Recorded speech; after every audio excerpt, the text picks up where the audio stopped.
नमस्कार, स्वागत है हमारे YouTube चैनल रीड संस्कृत सर्वे पठन्तु संस्कृतम में। आज आप लोगों के लिए एक नया टॉपिक लेके आया हूँ। टॉपिक है दीर्घ संधि ही। ये क्लास 9 के स्टूडेंट्स के लिए और जो CTET PSST कैंडिडेट्स हैं उनके लिए भी बेहद ज़रूरी है। व्याकरण का ये पाठ है और व्याकरण का ये टॉपिक है दीर्घ संधि ही। बहुत ही इम्पोर्टेंट टॉपिक है और सभी एग्जाम्स के लिए इम्पोर्टेंट है। तो पहले देखेंगे किम नाम संधि ही। संधि किसे कहते हैं? संधि ही निकटतम वर्णद्वयस्य मेलनेन उत्पन्नम परिवर्तनम संधि इति कथ्यते। दो निकटतम वर्णों का मेलन से जो परिवर्तन होता है उसको संधि कहते हैं। उदाहरण देखिए, यथा विद्या प्लस आलय। विद्या का अंतिम वर्ण है आ, आलय में प्रथम वर्ण है आ। ये दोनों निकटतम वर्ण है। ये दोनों निकटतम वर्ण मिलकर क्या बन जा रहे हैं? दोनों वर्ण मिलकर, दोनों आ मिलकर एक आ बन जा रहे हैं। इसलिए यहाँ बना है विद्यालयः। विद्या प्लस आलय विद्यालय। संधि का सूत्र है परसन्निकर्ष संहिता। सूत्र याद रखने की जरूरत नहीं है, केवल समझ जाइए। तो किम नाम संधि आप देख लिए। अभी संधि का प्रकार, संधि कितने प्रकार के होते हैं? संधि 3 प्रकार के हैं। स्वर संधि ही, व्यंजन संधि ही, विसर्ग संधि। 3 प्रकार के संधि है। स्वर संधि, व्यंजन संधि और विसर्ग संधि थी संधि त्रिविधम। स्वर संधि में से हम लोग 6 प्रकार का स्वर संधि पढ़ सकते हैं। दीर्घ संधि ही, गुण संधि ही, वृद्धि संधि ही, यण संधि ही, अयादि संधि, पूर्व रूप संधि। ये स्वर संधि के डिविजन्स हैं। आप क्लास 9 के लिए पूर्व रूप संधि का जरूरत नहीं है, बाकी 5 आपके सिलेबस में है। तो सर्वप्रथम है दीर्घ संधि। यहाँ दीर्घ वर्णों का आदेश होता है। दीर्घ वर्ण मतलब दीर्घ स्वर वर्ण का आदेश होता है, इसलिए इस संधि का नाम है दीर्घ संधि, जो कि स्वर संधि का डिवीजन में से पहला डिवीजन है। आज हमारे टॉपिक यही है दीर्घ संधि। दीर्घ संधि के बारे में आज पढ़ेंगे। तो हमारा टॉपिक में जो दीर्घ संधि है ये आपका 1 मार्क क्लास 9 में जरूर आएगा, क्योंकि दीर्घ, गुण, वृद्धि, यण, अयादि संधि ये 5 प्रकार का संधि आपके सिलेबस में है। बाकी के कॉम्पिटिशन्स में डेली यूज में बहुत जरूरी है। तो वाक्यानाम उच्चारणम कुरुता। इसको दीर्घ संधि को सीखने के लिए पहले वाक्यों का उच्चारण कीजिए। भारतस्य उत्तर दिशायाम हिमालयः अस्ति। भारतस्य उत्तर दिशायाम हिमालयः अस्ति। हिमालय पर्वत भारत के उत्तर दिशा में है। चित्रे सूर्यास्तः भवति। चित्रे सूर्यास्तः भवति। चित्र में सूर्यास्त हो रहा है। एषः देवालयः। एषः देवालयः। अत्र प्रदत्त वाक्येषु रेखांकित शब्दान पश्यन्तु। जो प्रदत्त वाक्य है, जो दिया हुआ वाक्य है, उसमें जो रेखांकित शब्द हैं, जो येलो लेटर्स में भी लिखे हुए हैं, उन शब्दों को देखिए। प्रथम में हिमालयः, द्वितीय वाक्य में सूर्यास्तः, तृतीय वाक्य देवालयः। पदत्रयम् पश्यन्तु। ध्यानपूर्वकं पश्यन्तु। भारतस्य उत्तरदिशायां हिमालयः अस्ति। अत्रस्थः हिमालयः शब्दः कथं निर्मितः? इस वाक्य में जो हिमालय शब्द है ये कैसे बना है? हिमालयः इक्वल टू कैसे बना है आप बता सकते हो? हिम प्लस आलयः। हिम प्लस आलयः हिमालयः। अत्रस्थ हिमालयः शब्द हिम प्लस आलयः। अग्रे पश्यन्तु। अत्र 2 पदे। हिमालय शब्द में 2 पद हैं। हिम फर्स्ट, सेकेंड आलयः। अत्र हिम पूर्व पदम अस्ति, आलयः उत्तर पदम अस्ति। हिम पूर्व पद है, आलय उत्तर पद है। दो पद है, पहला पद को हम पूर्व पद, आलय उत्तर पदम। हिम पद से अंतिमे अ अस्ति, हिम पद का अंतिम में अ है, हलंत ई महलंत प्लस अ है अंतिम में, आप देख पा रहे हो। आलय पदस्य प्रथम वर्ण अस्ति आ, आलय पद का प्रथम वर्ण यानी आलय का प्रारंभ में क्या है, आ है, आप देख पा रहे हो। आ प्लस ल हलंत इत्यादि लिखा हुआ है। द्वयो हो अर्थात अ एंड आ, पूर्व पद का अ उत्तर पद का आ, दोनों का मिलन से क्या बनता है, आ। अतः हिम प्लस आलय, हिम प्लस आ प्लस लय इक्वल टू हिमालय। पूर्व पद का अ उत्तर पद का आ दोनों मिलके आ बन गए, तब हिम प्लस आलय हिमालय शब्द बना है। अत्र अ प्लस आ इक्वल टू आ, जो आ है वो दीर्घ स्वर है, दीर्घ स्वर भवति, एष एव दीर्घ संधि भवति। ये जो अ प्लस आ मिलके दीर्घ स्वर आदेश हुआ, इसी को ही दीर्घ संधि कहते हैं। नई बात कुछ नहीं है, वेरी इजी है, वेरी सिंपल है। आप जो दीर्घ स्वर आदेश हुआ, अ प्लस आ दोनों मिलकर आ जो आदेश हुआ, इसी को हम दीर्घ संधि कहेंगे। चलंतु दीर्घ संधि नियमान पठामा, ये तो एक ही उदाहरण आपको बताया गया, और भी नियम है, पढ़ेंगे। सूत्र संख्या 1, अ अथवा आ प्लस अ अथवा आ इक्वल टू आ। अ अथवा आ के साथ अ अथवा आ मिलने से क्या होता है, आ होता है। यदि पूर्व पद से अन्ते अ अथवा आ वर्तते, उत्तर पद से प्रारंभे अ अथवा आ वर्तते, तर्हि द्वयो मिलनेन आ भवति। पूर्व पद का अंतिम में अ आ रहता है, अथवा उत्तर पद का प्रारंभ में अ अथवा आ रहता है, दोनों का मिलन से क्या बनेगा, आ बनेगा। क्या बनेगा, आ बन जाएगा। अ अथवा आ के साथ अ अथवा आ मिलने से आ होगा। सूत्र संख्या 1, अत्र वयम ज्ञातवंत, इसमें क्या सीखे हम, अ अथवा आ के साथ अ अथवा आ मिलने से आ होता है। अर्थात आपको समझा दे रहा हूं क्लियर से, अ अथवा आ के साथ अ अथवा आ मिलने से आ होता है। ये क्लियर हो गया। और क्लियर हो जाइए, अ प्लस अ इक्वल टू आ। पहला वाला मान लीजिए इक्वेशन है, उसको सिंप्लीफाई करेंगे। अ प्लस अ इक्वल टू आ, अ प्लस आ इक्वल टू आ प्लस अ इक्वल टू आ प्लस आ इक्वल टू आ। द्वयोः मिलनेन आ भवति। अ अथवा आ कोई भी आगे पीछे रहे तो दोनों मिलकर क्या बनेंगे, आ ही बनेगा। आ वर्ण एव आदेशः भवति, आ वर्णस्य आदेश भवति, आ दीर्घ स्वर भवति, अतः अस्य संधे नाम दीर्घ संधिः। द्वयोः मिलनेन आ भवति, अ अथवा आ मिलित्वा आ एव भवति। उदाहरणम, नियम स्पष्ट जात, उदाहरणानि पश्यामः। नियम स्पष्ट हो गया, उदाहरण देखते हैं। देखिए उदाहरण दिखाया जा रहा है आपको। मम प्लस अपि ममापि, मम में अ है, अपि में प्रारंभ में अ है, अ मिलके आ हुआ, इसलिए ममापि, मम अपि ममापि, अ प्लस आ। शिव आलय शिवालय, यहाँ भी अ प्लस आ मिलके आ। तथापि, तथा प्लस अपि तथापि। महा प्लस आशय महाशय, आ प्लस आ मिलके यहाँ आ हुआ है। महा में आ है, आशय में आ है, दोनों मिलके आ हुआ है। अत्र अ आ द्वयो वर्णयो मेलनेन आ एव भवति। यहाँ पर अ आ दोनों का मेलन से आ ही हो रहा है। अधुना अभ्यासम करवाम, आपको अभ्यास के लिए कुछ 2-3 वर्ड दिया जा रहा है, आप खुद करोगे। स ग्रामांतरम प्रस्थित, अंडरलाइन वर्ड को देखिए। रेखांकित पदानाम संधि विच्छेदम कुरुता, ये आपके लिए इंस्ट्रक्शन है।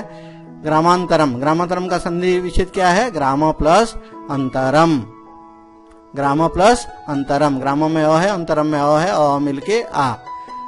रमात्र वसति, रमात्र का रमा प्लस अत्र। कदापि का संधि विच्छेद कदा प्लस अपि। इस प्रकार यहाँ अ अथवा आ मिलने से क्या हो रहा है, आ दीर्घ वर्ण आ रहा है, इसीलिए उसको दीर्घ संधि कहेंगे। उसका दूसरा नियम, सूत्र संख्या 2, दूसरा नियम भी पढ़ेंगे। अपरम नियमम पठामः, ई अथवा ई प्लस ई अथवा ई इक्वल टू ई, अर्थात दीर्घ ई। ह्रस्व अथवा दीर्घई के साथ ह्रस्व अथवा दीर्घई का मेलन होने से दीर्घई का आदेश होता है।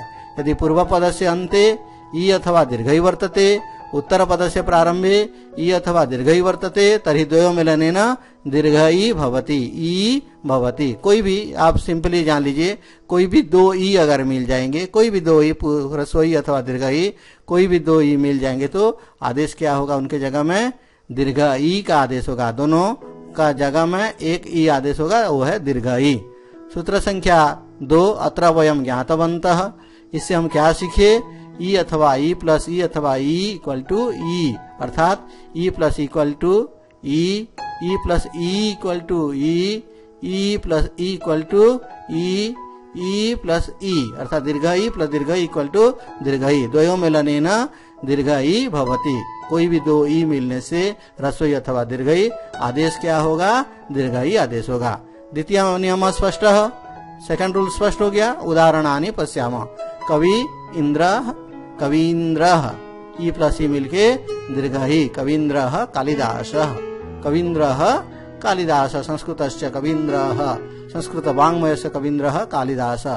कपि प्लस ईश, कपीशः, कपि प्लस ईशः कपीश, ई प्लस दीर्घ ई इक्वल टू दीर्घ ई। यहाँ हुआ है ह्रस्व ई कपि में है, ईशा में दीर्घ ई है, दोनों ई मिलकर दीर्घ ई आदेश हुआ है, इसीलिए शब्द बन गया, क्या बन गया शब्द, कपीश। कपीश अर्थात हनुमान। जय कपीशती हूँ लोक उजागर, हनुमान चालीसा में कहा जाता है। गौरी प्लस इयम, गौरीयम, यम का भवती, चित्र में कौन है, गौरी है, गौरी प्लस यम, गौरीयम। गौरी में दीर्घ ई है, यम में ई है, दोनों मिलके दीर्घ ई।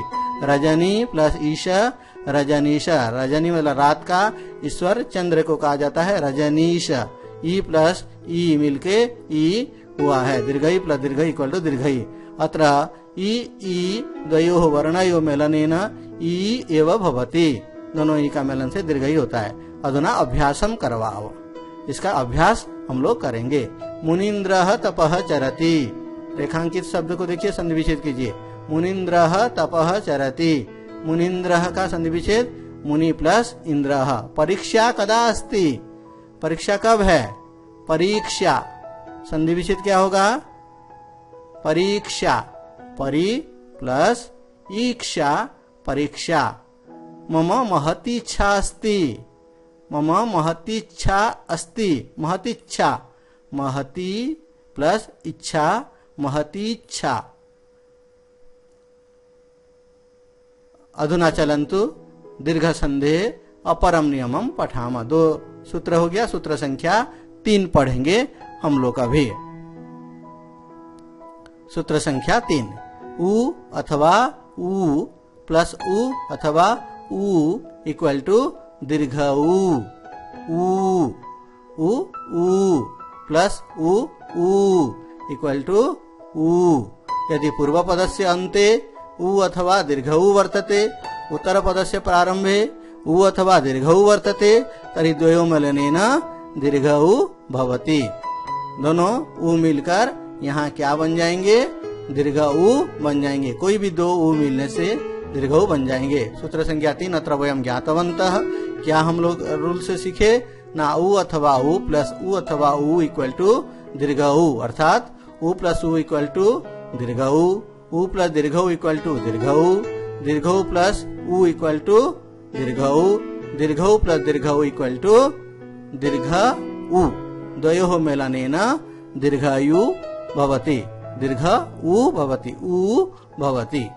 दोनों उ मिलकर, कोई भी दो उ मिलने से ह्रस्व अथवा दीर्घ, दोनों उ मिलने से एक उनके जगह में आदेश होगा, वो है कौन सा, दीर्घ उ का आदेश होगा। दोनों वर्ण के जगह में एक वर्ण का आदेश होगा, वो वर्ण क्या है, दीर्घ उ, दीर्घ उ का आदेश होगा। तृतीय नियम स्पष्ट, उदाहरणानि पश्यामः। तृतीय नियम का उदाहरण देखिए। भानु प्लस उदयः, भानुदयः, उ प्लस उ मिलके दीर्घ उ हुआ है। सिंधु प्लस उर्मी, सिंधुर्मी। वधु प्लस उक्ति, वधूक्ति। भू प्लस ऊर्जा, भूर्जा। अत्र उ द्वयो वर्णयो मेलनेन दीर्घौ एव भवति। अधुना अभ्यासं करवाम। रेखांकित पदानां संधि विच्छेदं कुरुत। रेखांकित शब्दों का संधि विच्छेद कीजिए। गुरुक्ति पालनीया। गुरुक्ति पालनीया। गुरुक्ति का संधि विच्छेद कैसे होगा? गुरु प्लस उक्ति ही, गुरुक्ति। अद्य समुद्रे लघुर्मयः दृश्यन्ते। लघुर्मयः, लघुर्मयः का संधि विच्छेद कथम? लघुर्मयः, लघु प्लस ऊर्मयः, लघुर्मयः। भूर्ध्वं दृष्ट्वा वद। भूर्ध्वं दृष्ट्वा वद। भूर्ध्वं, भू का ऊर्ध्व मतलब ऊपर यानी आसमान में देख के बोलो। वाक्य है भूर्ध्वम का संधि विच्छेद कैसे होगा? भू प्लस ऊर्ध्वम, भूर्ध्वम।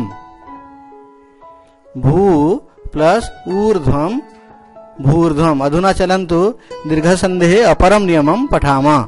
दीर्घ संधि का चतुर्थ नियम पढ़ेंगे। सूत्र संख्या 4, री अथवा दीर्घ री प्लस री अथवा दीर्घ री इक्वल टू दीर्घ री। यदि पूर्व पदस्य अन्ते ह्रस्वरी अथवा दीर्घ री वर्तते, उत्तर पदस्य प्रारंभे ह्रस्वरी अथवा दीर्घ री वर्तते, तर्हि द्वयोः मेलनेन दीर्घ री भवति। द्वयोः वर्णयोः मेलनेन दीर्घ री भवति। दोनों री का मेलन से दीर्घ री ही होगा, क्योंकि दीर्घ संधि है, दीर्घ स्वरों का आदेश हो रहा है, इसलिए दोनों री का कोई भी री हो, ह्रस्व री अथवा दीर्घ री, दोनों का मेलन से दीर्घ री का आदेश होगा। ये हो गया सूत्र संख्या 4, चतुर्थः नियम। अत्र वयम ज्ञातवन्तः। फोर्थ रूल में हम क्या सीखे? ह्रस्वरी अथवा दीर्घरी के साथ ह्रस्वरी अथवा दीर्घरी मिलने से दीर्घरी होगा, अर्थात री प्लस री इक्वल टू दीर्घरी, री प्लस दीर्घरी इक्वल टू दीर्घरी, दीर्घरी प्लस री इक्वल टू दीर्घरी, दीर्घरी प्लस दीर्घरी इक्वल टू दीर्घरी। द्वयोः मेलनेन दीर्घरी भवति। दोनों का मेलन से दीर्घरी होगा। ये नियम से स्पष्ट हो गया, हम लोग सीख गए। कोई भी दो री का मेलन से दीर्घरी होगा। चतुर्थीय नियम स्पष्ट है। उदाहरणानि पश्यामः। उदाहरण हम लोग देखते हैं। मातृ प्लस ऋणम, मातृणम। री प्लस री मिलके दीर्घरी। दातृ प्लस ऋणम, दातृणम। यहाँ देखिए दोनों में री है, दोनों री मिलके दीर्घरी आदेश हुआ है, लेकिन उत्तर पद का प्रारंभ में दीर्घरी हो ऐसा उदाहरण प्रायतः नहीं मिलता है, आपके एग्जाम में भी नहीं आएंगे। दो री ह्रस्वरी प्लस ह्रस्वरी दीर्घरी का आदेश हो रहा है, आप ये ध्यान रखिए। पूर्व पद का अंतिम में री, उत्तर पद का प्रारंभ में री रहने से दोनों री मिलकर क्या आदेश होगा? दीर्घरी आदेश होगा। उदाहरण जैसे मातृणम, माता का ऋण कभी चुका नहीं सकते, इसलिए माता का सम्मान करना चाहिए। अधुना अभ्यासम करवाम। अभी अभ्यास करेंगे हम लोग जो नियम पढ़े। चतुर्थ नियम, रेखांकित पदानाम संधि विच्छेदम कुरुता। रेखांकित शब्दों का संधि विच्छेद कीजिए। पितृणम सह बहु मन्यते। पितृणम को वो सबसे बड़ा मानता है, अधिक मानता है। पितृणम, पितृ प्लस ऋणम, पितृणम। पितृणम का संधि विच्छेद कैसे हुआ? पितृ प्लस ऋणम। पितृ में री है, ऋणम में री है, दोनों री मिलके दीर्घरी। यज्ञ रोतृकारः पावनः भवति। रोतृकारः, रोतृ प्लस ऋकारः, होतृकारः, दीर्घरी का आदेश हुआ है। क्लियर हो गया? चारों नियम अभी रिवीजन, चारों नियम का रिवीजन करेंगे। पुनर्अभ्यासम करवामा। प्रथम नियम था अ अथवा आ प्लस अ अथवा आ इक्वल टू आ। द्वितीय नियम पढ़े थे ह्रस्वई अथवा दीर्घई प्लस ह्रस्वई अथवा दीर्घई इक्वल टू दीर्घई। तृतीय नियम ह्रस्व अथवा दीर्घऊ प्लस ह्रस्व अथवा दीर्घऊ इक्वल टू दीर्घऊ। चतुर्थ नियम ह्रस्वरी अथवा दीर्घरी प्लस ह्रस्वरी अथवा दीर्घरी इक्वल टू दीर्घरी। तो आ दीर्घई दीर्घऊ दीर्घरु दीर्घ स्वरनाम आदेश भवति, अतः दीर्घ में आ गया आपको। बहुत बहुत धन्यवाद। आप लोग अभी तक संधि का दीर्घ संधि आपका क्लियर हो गया होगा, मैं उम्मीद करता हूँ। ये ऐसे भी और लेसन्स आपके लिए प्रस्तुत किए जाएंगे, देखते रहिए। चैनल को सब्सक्राइब कीजिए। धन्यवाद।